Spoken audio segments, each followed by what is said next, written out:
Till now we have studied very simple rotor models with mainly we considered the transverse vibration of the rotor system.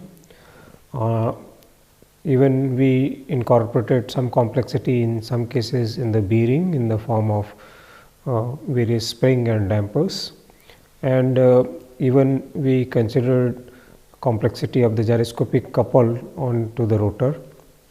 But till now we have not considered the other type of vibrations, especially the torsional vibration, which occurs in various turbo machineries. So today we will see very basic concepts of the torsional vibration, and then we will analyze some simple rotor like single mass rotor and two mass rotor today, and then subsequently we will be analyzing more complex rotors by more systematic methods like transfer matrix method, finite element method. So today we will be introducing very basic concepts of the torsional vibration.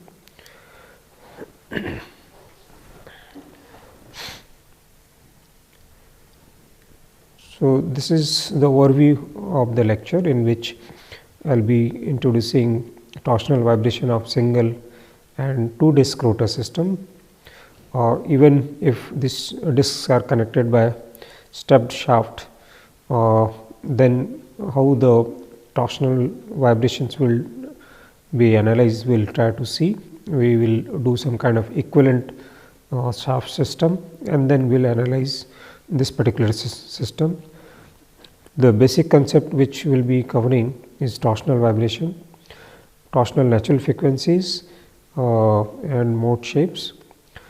Even we will be having concept of the node positions and equivalent system, especially for the stepped shaft. So this is a typical application where we can have torsional oscillation. There is a geared system in which we transmit lot of power, and these gears gives impulses in the form of torque, and this may give torsional excitation in the form of external excitation. And if any of the natural frequency in the torsional mode is coinciding with the gear mesh frequencies, then we may have torsional oscillation in the resonance conditions in the system. Similar to the gear system, we have some other systems in which we can have torsional oscillation, like if we have some applications where we like punching of blanks in a sheet, in that we have in that particular case we have the sudden change in the energy of the flywheel in a very small duration during the punching, and remaining time it stores the energy. And in these generally we use flywheel, and that is mounted on relatively flexible shaft, and because of this variation in the energy in the form of torque, we can have torsional critical speed or torsional resonance condition in such systems. Even in systems in which we have rotating machineries, especially rotating or especially the reciprocating engines, we can have this kind of torsional oscillation in which variation of the torque take place, because energy or the torque variation is periodic in nature, and because of that we can have torsional resonance condition in reciprocating engine system. Apart from that, if there is a fluctuation in the torque in any form in rotating machinery, either that is due to the fault in the electric system, or maybe due to the rubbing of the rotor with the stator, we can have torsional oscillation in the system. And if these excitation frequency, external excitation frequencies in the form of torque coincide with the torsional natural frequency of the system, we can have resonance condition. So now let us see what is the torsional oscillation with a simple model. So in this particular case, there is a thin shaft and a relatively rigid disc, and the torsional oscillation is nothing but if we give a twist to this and leave it to oscillate. So you can able to see that if I am giving a small twist, this disc oscillate about its mean position, about its own axis. So the frequency at which it is oscillating, because this particular shaft is relatively rigid, so and a lot of damping is there, so the oscillations are 1 or 2, but if the damping is less, which is in most practical case, we can have large oscillations, and we can have continuous oscillation of this. And as we know, these machineries rotate at high speed, and apart from this, the nominal speed of the rotation of the shaft, it can have oscillation about its nominal speed. So is something like the spin speed of the shaft, and these torsional oscillations are superimposed on each other. So we can see the net effect of that. The speed variations will be there about its nominal speed because of the torsional oscillations. So with this simple model, we have seen how a relatively heavy disc, which is having large polar moment of inertia, and the shaft having torsional flexibility, can produce torsional oscillations about its own axis. And this particular when we are disturbing the system with some kind of initial disturbance, and whatever the frequency of oscillations take place without any external excitation, that is the torsional natural frequency. And if any of the external torque which is coming onto the system coincide with this natural frequency, then we will be having resonance. So let us take very simple rotor model in which we have a relatively thin disc. It is having torsional stiffness, let us say Kt. This is the relatively thin shaft, and this is a flexible mass or polar mass moment of inertia of the shaft we are neglecting. This is a thin disc which is at the free end of this particular rotor system, and we have oscillation of this, let us say phi z about z axis, this axis is z. So this is the rotational displacement of the disc about its own axis. In this particular case, you can see this is a very simple rotor model in which we can able to obtain the system equations by first drawing the free body diagram of the disc. So if we remove the disc from the shaft, let us say we have the torsional displacement counterclockwise direction, positive sign, and if we are giving a displacement in this direction, the resistance from the torque or from the shaft will be opposite. Let us say this clockwise, it will be acting, let us say that is Tz, and this is the only reaction torque which will be acting on to the disc. So we can able to write the equation of motion of this by Newton's law by summing up all the external torque on this. So external torque is only Tz, which is acting negative direction to the displacement, because this is a reactive torque from the shaft onto the disc, and this should be equal to the inertia of the disc. So this is the rotary inertia of the disc. We are equating it to this much. Now this particular torque is coming from the this stiffness, torsional stiffness. So we can replace this torque with the expression of the Kt into the displacement, angular displacement which we have given. So this will be equal to IP. So now we can able to write this in more standard form, which is a very familiar equation similar to mx double dot plus kx is equal to 0. Only thing is, in place of mass, now we have polar moment of inertia of the disk, and the stiffness is torsional stiffness. This torsional stiffness we can able to obtain from the theory of torsion. So we know from strength of material this relation, in which T is the torque, J is second moment of area, that is polar second moment of area. If for circular shaft with diameter d, G is given by this expression.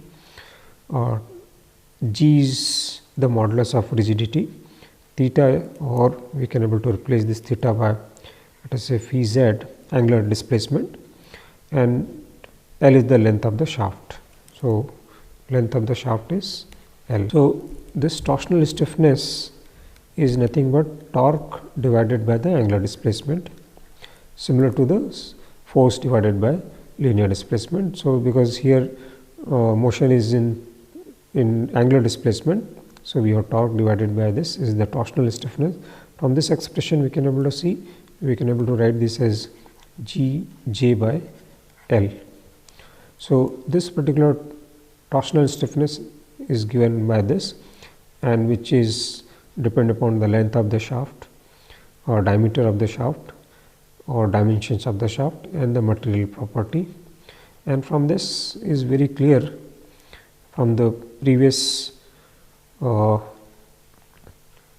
understanding of the single degree of freedom system, we can able to say the natural frequency will be given by the stiffness divided by the polar moment of inertia, that is k by m. So this is the natural frequency of a simple single degree of freedom rotor system for torsional oscillation. So this is torsional natural frequency. This frequency will be obviously different as compared to the transverse natural frequency which we obtained earlier. In that particular case, we wrote this particular natural frequency for transverse vibration as k by m, where m is the mass of the shaft, k is the stiffness of the shaft in transverse direction. So that expression will be different as compared to this one. And from here it is very clear that the torsional natural frequency and the transverse natural frequency will be different, and they will not be same for the same system. So from the simple analysis of rotor system for torsional oscillation, that is for single degree of freedom, is clear that we have torsional natural frequency similar to the transverse natural frequency which we had earlier studied. Now we will take some more complex rotor system. Let us now take two discs, and that is connected by a flexible massless shaft. These discs are having polar moment of inertia IP1 and IP2. The shaft is having torsional stiffness KT. The shaft is having torsional stiffness KT, and this shaft is supported, let us say, on frictionless bearing, so that these discs can have angular displacement. I am taking both as counterclockwise direction as positive. So these bearings are not providing any friction, and these, so basically when this particular system is under torsional oscillation, when this system will be under torsional oscillation, the boundary conditions will be something like free bonding condition, because there is no as such support which is restricting the motion of these two disks. So, boundary conditions, free boundary conditions, and to obtain the equation of motion of this, obviously our aim is first to obtain the natural frequency of the system. For that we need to obtain the equation of motion of the system. So, for this we will draw the free body diagram of both the disk, and from there we can able to obtain the equation of motion. So, let us see the first disk IP1. In this we have taken counterclockwise direction for the angular displacement as positive, and because of this the torque will be opposite, that will be clockwise. So, this torque is kT, and the relative twist, because the torque which will be exerted from the shaft on this disc will be relative displacement between these two discs. So, basically this shaft will be getting twisted by the relative displacement of these two. So, that is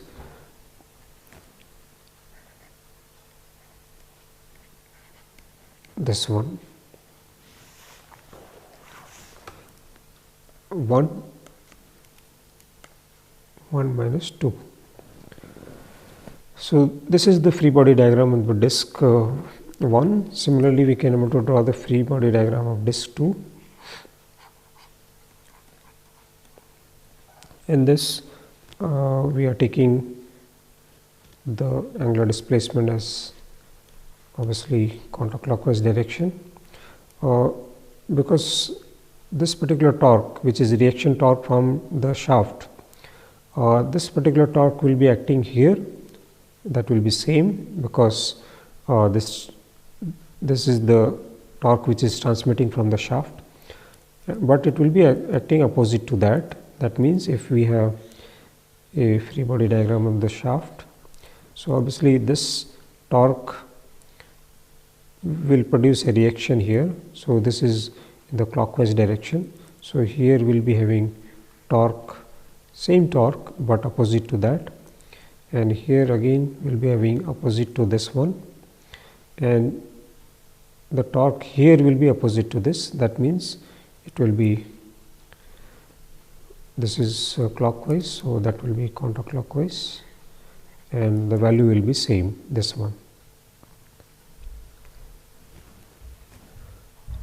This is clockwise and this should be counterclockwise, and value will be the same. Now, we have free body diagram of the disc 1 and 2, and from this we can able to obtain the equation of motion by equating the external torque to the inertia. So, for first disc we can able to write kT. This is the external torque which is acting onto the disc, should be equal to the inertia of the first disc, this one. And in this particular case, second disc we will be having, this is negative because this is clockwise, this is anti-clockwise. Here both are same direction, counterclockwise.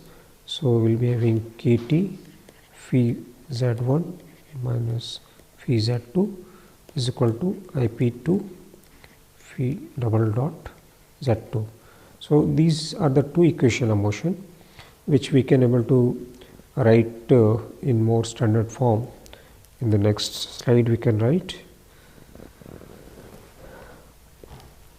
So, these equations are, if we write again here,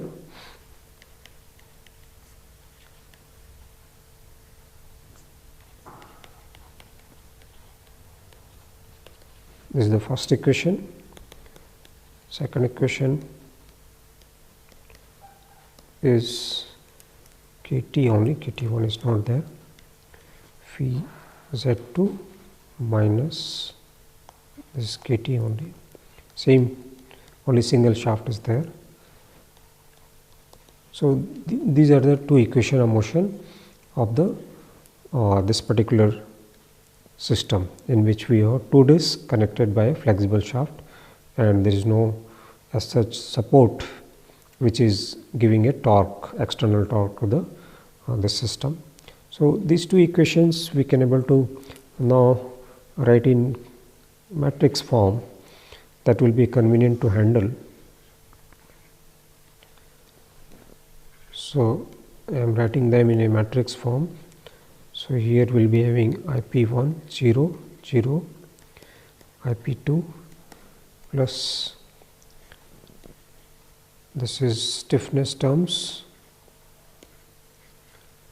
There is no external force, so right hand side is 0. Here we will be having KT minus KT.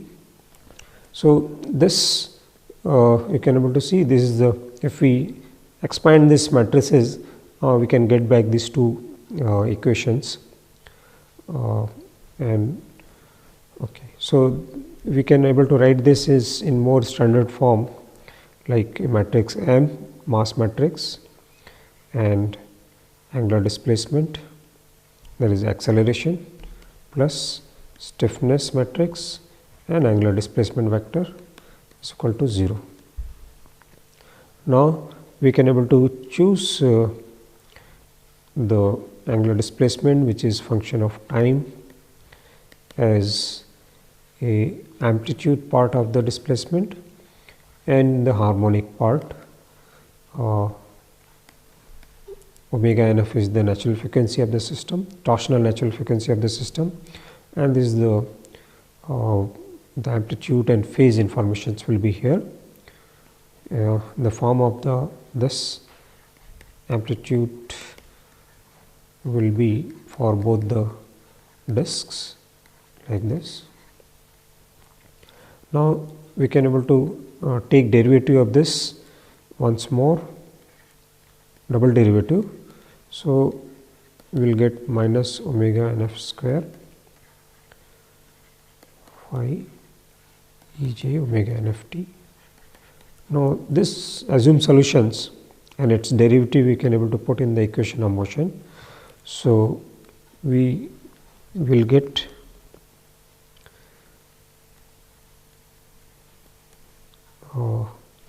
M matrix, then we have capital phi or Ej omega t, time dependent term I am taking out as a common.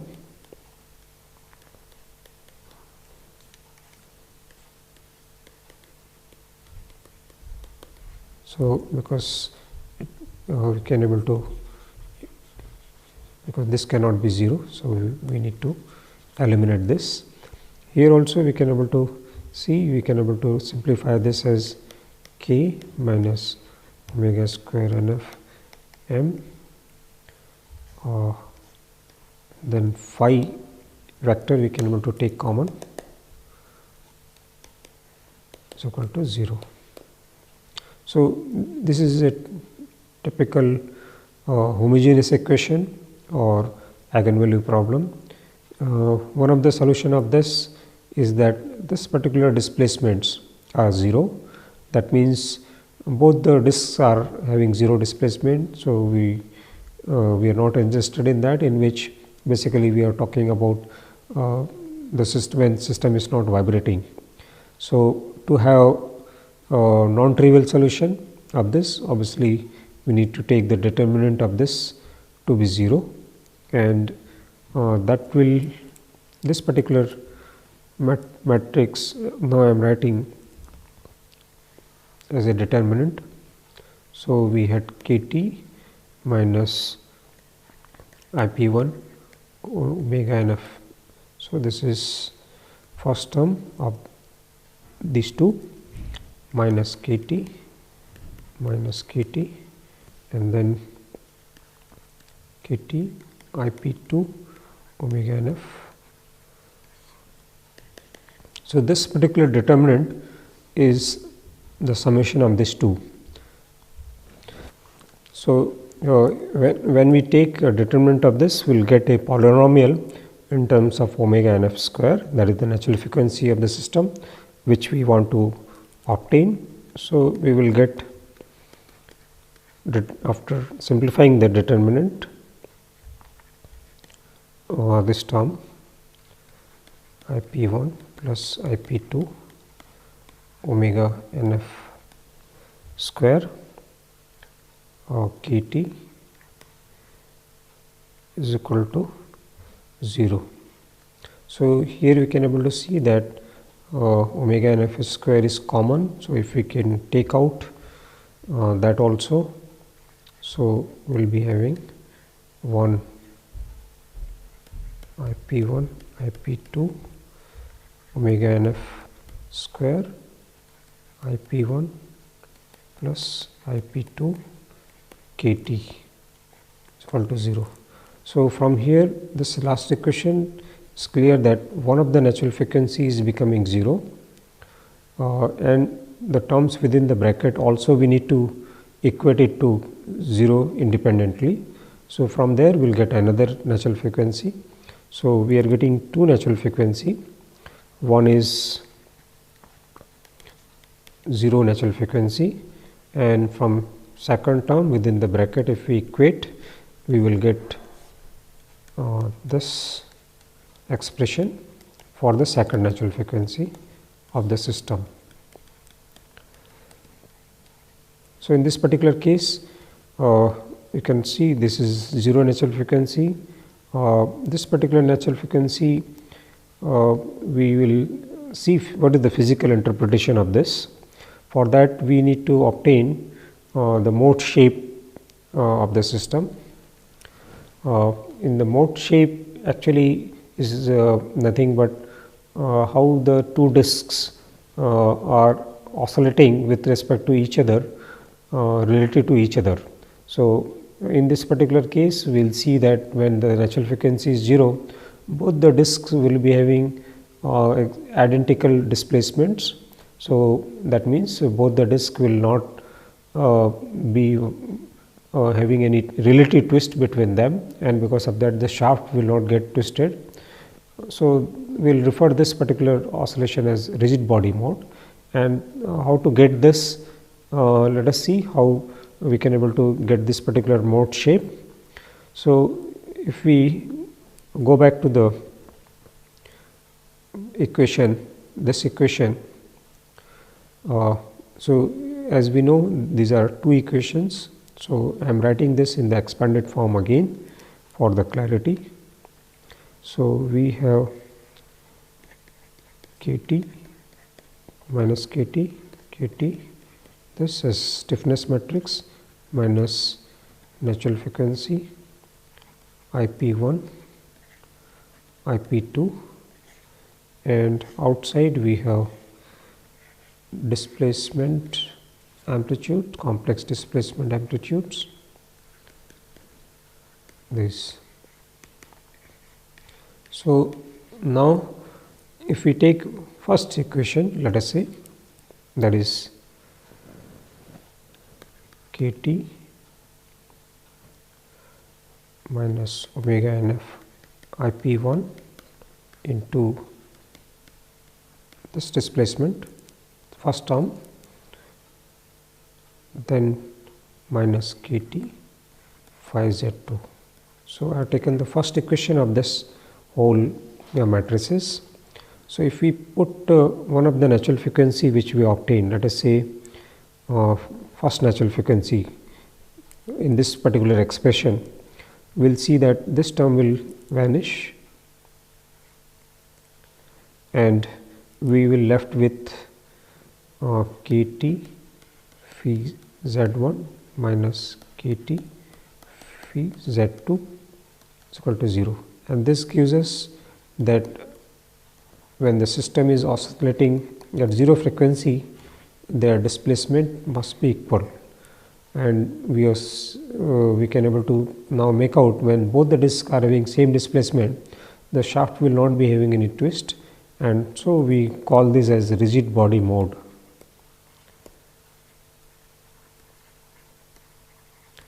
And as such, this, because there is no stresses in the shaft, is not of practical importance. Now, the second natural frequency, if we substitute in the same equation, we can able to get for this natural frequency what will be the relative displacement between the two disks. So, now in the next slide I will substitute this one in the same equation.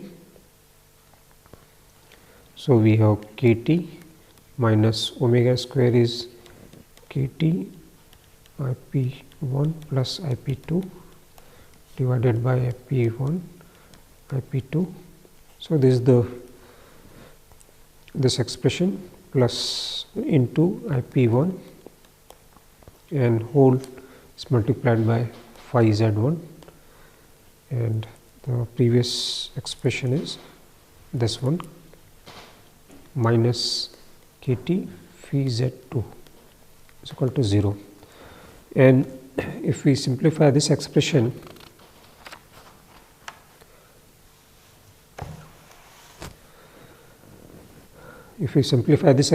we will get Z2 by Z or phi Z2 by phi Z1 as minus of IP1 by IP2. So, here you can able to see that the relative displacement between these two disks will be inversely proportional to the their mass moment of inertia, polar mass moment of inertia. So, we expect that in this particular case, when if one disk is lighter and another is heavier, the disk which is heavier will be having less displacement as compared to the disk which is lighter. And in this particular case, the negative sign is there. So, even the motion of these two disks will be opposite. So, if we have two disks, if one is rotating in clockwise, another will be rotating in anti-clockwise direction, and if the motion reverses because of the free vibration, then both the disks will be having always opposite motion. So, if we want to draw this particular motion, so you can able to see that in the first case when the natural frequency was 0, if we want to plot the relative displacement between two, so this is phi Z1 and this is phi Z2, because both are same. So, the shaft will be having as such no relative twist, is a rigid body mode. And for second natural frequency, as we have seen in this particular expression, if we have displacement of one disk in the positive direction, the other disk should have the negative displacement, and the shaft displacement will be varying linearly in between. So, you can able to see that the shaft is having maximum displacement here and here, and their amplitude will be inversely proportional to their mass polar moment of inertia, and in between you can see that there is a one position where the displacement, angular displacement is 0. So, this particular position is called node, and you can able to see that there is no angular displacement here, and either side of this the angular displacements are opposite to each other, because this is positive and this is negative. So, as such this particular node we can able to think of as a rigid support. So, what we can able to idealize this two mass rotor as two single degree of freedom rotor system. Let us see that particular equivalent concept. The two disc rotor system which is there with us, in this particular case when we are drawing the mode shape, depending upon the stiffness and the polar moment of inertia of the disc, will be having node at some intermediate position, not necessary at the midpoint of the shaft. So, this node position, what I am saying, because here displacement is 0. So, corresponding to the left hand side, the system which is there, the shaft and the disk, and in the right side, which is there, because at the node position there is no displacement. So, two rotor system, which is having 2 degree of freedom system, can be idealized by two system having single degree of freedom system, and in this particular case they are cantilever or rotor system, and this is both the systems should have the same natural frequency, because when we are considering the motion of this, obviously for second mode both the disks are having same angular displacements, the same angular frequencies. So, these two systems which are equivalent to this dynamically, they will be same only when the natural frequency of this system and this system are equal. So, that means if we have the length of the shaft is, let us say, L here. So, let us say the node position from the left disk is L1 and here it is L2. So, this will help us in finding out the node position. So, for first case we can able to write the natural frequency of the system as stiffness KT1, let us say IP1, where KT1 is GJ by L1. For second system, this system we have, so this is corresponding to this one, and for second system we have the same natural frequency because it cannot be different, and they are corresponding to the second shaft. KT2 will be GJ by L2. So, now you can able to see that because these two natural frequencies are same, we can able to equate them. So, if we equate them, we will get KT1 by IP1 is equal to KT2 by IP2. Now, you can able to see if we substitute KT1 and KT2 in this expression, we will get, because most of the things are common, L2 by L1 is equal to KT2 by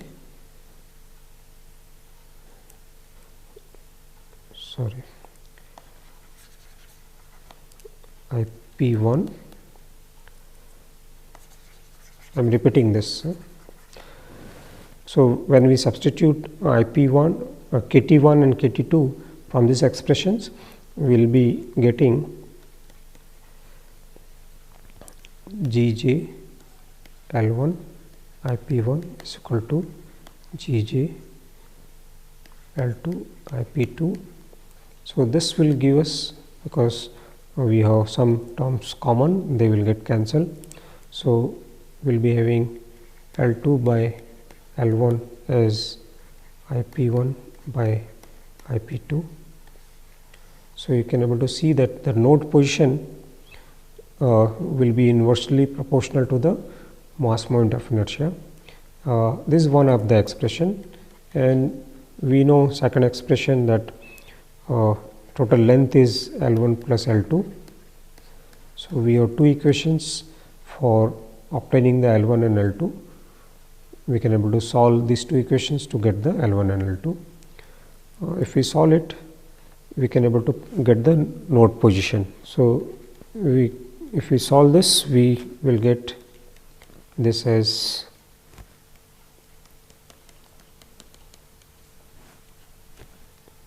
and once we know the L1, that is the node position, L2 can be obtained. L2 will be L minus L1.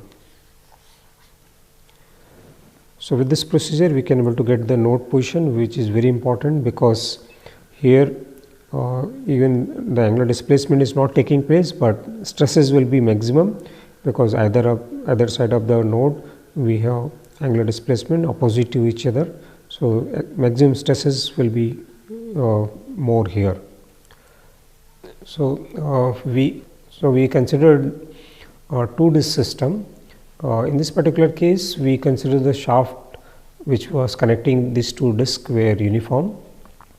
Now we will consider a case in which the shaft which is connecting these two discs are having different cross section in between, and for that case how to analyze such system.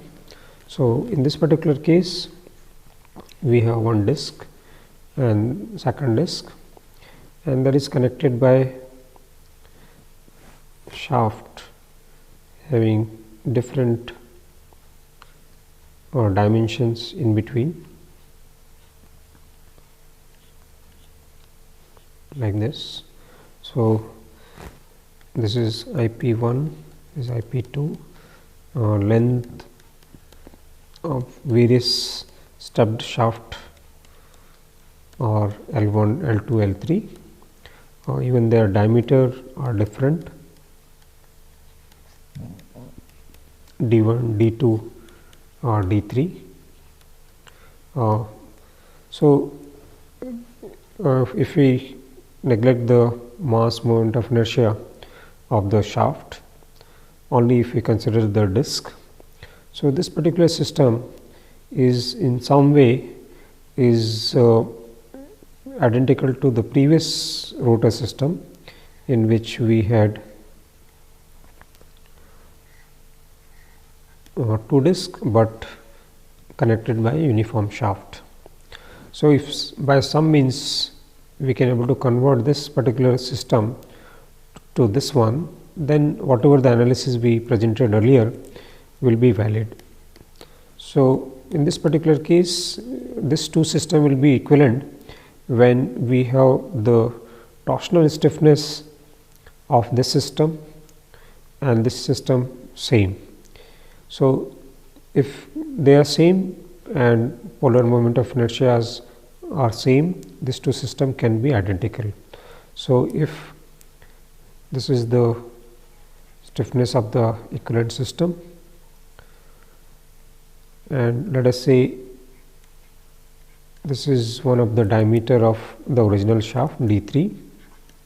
So, the length of the shaft of this will be, we need to find out what should be the equivalent length, so that the stiffness of this and this are same, and if we can find out, then the previous analysis will be valid here. So, basically we can able to equate the stiffness, torsional stiffness of this two system. So, you can able to see that the stiffness of this, because these are connected in series. So, equivalent torsional stiffness of this system will be given as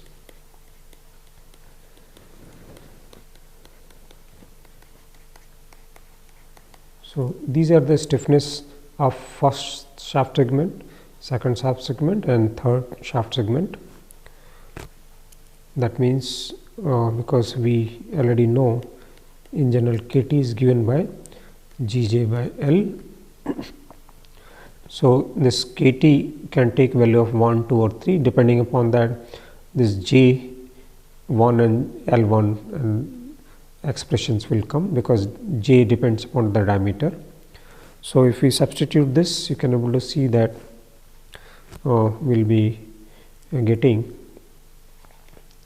L equivalent in this divided by J equivalent L1 by J1 plus L2 by J2 plus L3 by J3, and basically J3 and JE are same, because we are converting the equivalent system to the diameter of the third shaft segment, and if we multiply with JE, we will get this as JE plus L2, sorry, this is E and this is 1, this is JE by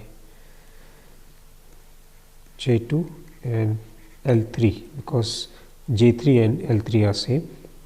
So, you can able to see that this can be written as equivalent length of first shaft segment, equivalent length of second shaft segment and equivalent length of the third shaft segment. So, this is the total length of the shaft segment.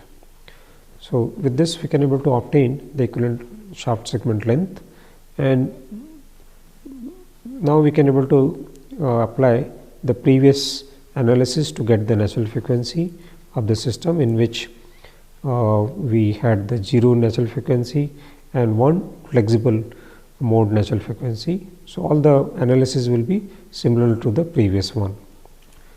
So in this case, again, to analyze that, we need to assume that this is mounted on frictionless support, which is as such not providing any friction. So in this particular case, we have converted the step shaft to equivalent shaft system of uniform diameter. So let us see what is the difference, especially if we obtain the node position with the previous analysis. In this particular case, when we want the node position in the stepped shaft, so if this is the node position in the equivalent shaft corresponding to the second shaft segment, you will see that you can able to see that this dotted line is representing that from here to here is the equivalent of the second shaft segment, and if node is here, that means the position from this end is AE and from this end is B of that node.